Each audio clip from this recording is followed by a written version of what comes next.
We are looking at how to pronounce these. Name. We'll be looking at how to say more confusing names, including from Polish and names of famous artists and painters too. So in Polish it's said as Zdzisław, Zdzisław.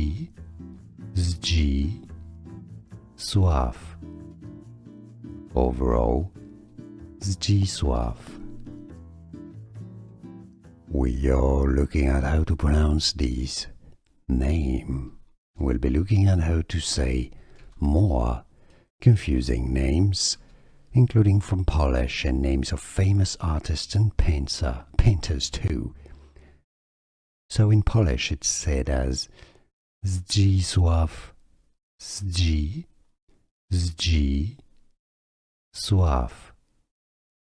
Overall, Zdzisław.